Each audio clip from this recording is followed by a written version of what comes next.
من منا لا يرغب بأن يبقى مظهره شابا رغم تقدمه في السن؟ هناك الكثير منا يؤمن أننا شئنا أم أبينا سوف نرى تلك الخطوط المتعرجة على وجوهنا وأيدينا التي رسمتها خارطة العمر، وسوف تختفي ملامح الشباب ونعيش مرحلة جديدة يوجد بها ما يميزها. ولكن هناك من لا يريد ذلك، متحديا جميع القوانين. تلك الفئة من الناس تجدهم دوما في عيادات التجميل راغبين في إخفاء علامات تقدمهم في العمر. فهل حصلوا على ذلك؟ تابع الفيديو واحكم بنفسك. آماندا ليبور. من صبي جميل يدعى آرماند إلى فتاة تدعى آماندا، لتصبح فيما بعد رمزا للمتحولين جنسيا. ولكن للأسف لم تقف آماندا عند هذا الحد، فلم تعد قادرة على التوقف، لتخضع إلى 14 عملية تجميلية، من تكبير صدر وتصغير أنف وشد للجفون وجراحة في العينين والأرداف والشفاه، وحتى إزالة 2 من أضلع الصدر لتصبح في هذا الشكل. ومنذ سنوات قليلة ماضية بدأت في مكافحة علامات الشيخوخة في بشرتها لتجري المزيد من الإجراءات التجميلية، حالها حال باقي المشاهير في هذا الفيديو. بيري ووكر. بيري ووكر هي شخصية إذاعية وتلفزيونية سابقة في إذاعة لوس أنجلوس. كانت مذيعة أخبار ناجحة وجميلة بشكل لافت للنظر في أواخر الثمانينات وأوائل التسعينات، ولمجرد التفكير في سيدة بهذا القدر من الجمال الطبيعي ذهبت إلى عيادات التجميل يعد صدمة. إلا أن بيري صدمت الجميع وذهبت للقيام ببعض الإجراءات التجميلية.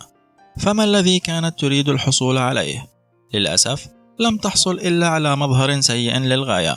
بعد قيامها في العديد من الإجراءات التجميلية من شد الوجه وتكبير الشفاه وشد الجفن بشكل مبالغ به، ترك حاجبيها في حالة مرتفعة بشكل غير طبيعي. نعم، بيري لم تحصل على شيء أبدا، ولكن ما فعلته بيري لوجهها الجميل جعل الجميع يحصل على درس جيد. جاكلين ستالون. جاكلين ستالون عالمة تنجيم وأخصائية نفسية مشهورة عالميا، كذلك تعرف بصفتها والدة ممثل هوليوود الشهير سيلفستر ستالون. بعد أن تجاوزت هذه السيدة 92 عاما، بدأت تبحث عن مظهر الشباب الذي غادر بشرتها منذ سنوات عديدة، معتقدة أن اللجوء إلى الجراحات التجميلية سوف تعيد ذلك المظهر، وهذا ما حصلت عليه. بعد أن أدمنت على تلك الإجراءات التجميلية لتحصل على وجه مشوه، وحتى هي تعترف لنا أن مظهرها أصبح سيء. قالت جاكي في إحدى المناسبات: أشعر وكأنني سنجاب بفم مليء بالجوز، متهمة خبير التجميل الخاص بها لوصولها لهذا المظهر. جانيس ديكنسون. هي عارضة أزياء سابقة تبلغ من العمر 60 عاما، لم تتوقف عن عمليات التجميل لدرجة أنها صرحت في السابق أنها تعيش من أجل جراحات التجميل.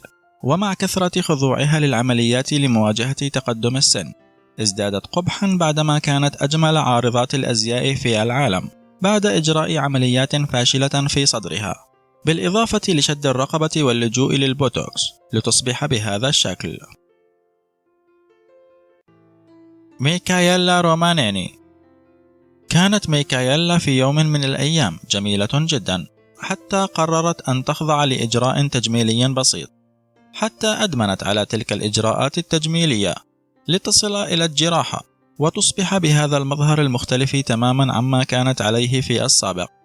فلم يبقى هناك أي جزء من وجهها إلا أن حصل على العديد من حقن الكولاجين. فاني سي. فاني سي ممثلة اجتماعية من هونغ كونغ، جذابة، ساحرة، أنيقة. هذه الكلمات كانت دوما تلقى على مسامعها، ولكن لا أحد يعرف كيف كانت تنظر إلى نفسها.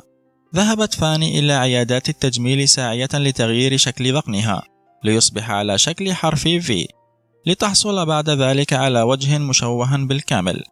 فلقد أصبح وجهها ببنية كبيرة وذقنها حادا جدا بشكل علني، ليصدم العالم بشكلها المختلف عما سبق. ولم تقف فاني عند ذلك الحد، واصلت الانغماس في إجراءات التجميل مما أدى في النهاية إلى زوال تلك الممثلة من حياة المشاهير، كذلك زوال تلك الكلمات التي كانت دوما تلقى على مسامعها. لارا فلين بويل. لطالما تمتعت الممثلة لارا فلين بجمال ساحر وملامح هادئة، والتي كانت في أوج شهرتها مع مطلع تسعينات القرن الماضي، ولكن بعد تقدمها قليلا في العمر أرادت أن تحافظ على ذلك الجمال عن طريق الجراحة التجميلية، ولكن للأسف هذا ما حصلت عليه.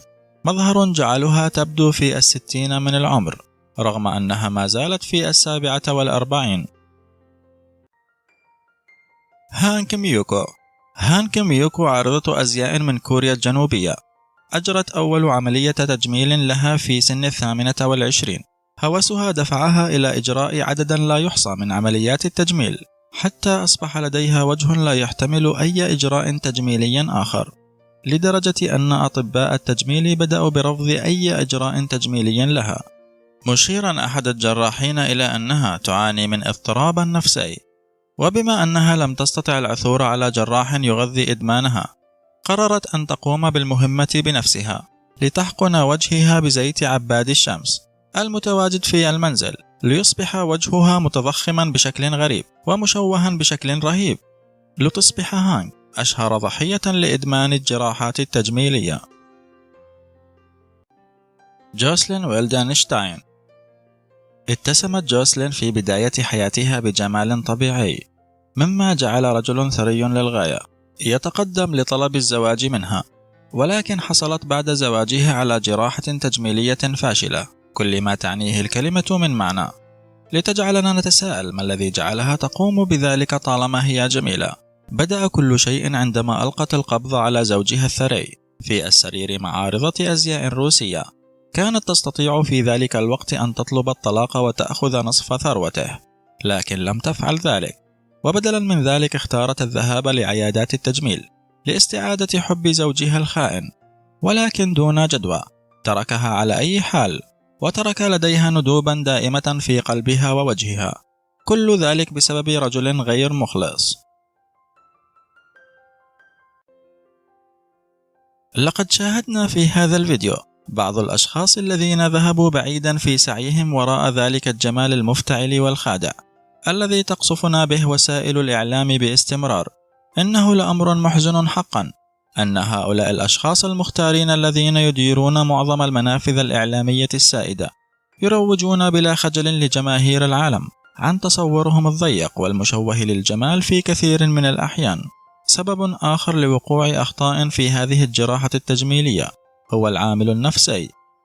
كان الأشخاص في هذا الفيديو جميلين بشكل طبيعي قبل إجراء الجراحة التجميلية الفاشلة، مما يعني أنه لا بد أن لديهم تصورا مشوها لكيفية رؤيتهم لأنفسهم. لا شك أن وسائل الإعلام كان لها دور في تعزيز هذه المتلازمة الخاصة بهم، بغض النظر عما قد يقوله الآخرون، سواء كان ذلك من وسائل الإعلام أو أصدقائك أو حتى عائلتك. أنت مثالي بالطريقة التي خلقت بها، ويجب ألا تغير مظهرك الطبيعي أبدا بسبب أي شخص، وعلينا دوما أن نحيا حسب معاييرنا نحن لا حسب معايير الآخرين. كونوا بخير، إلى اللقاء.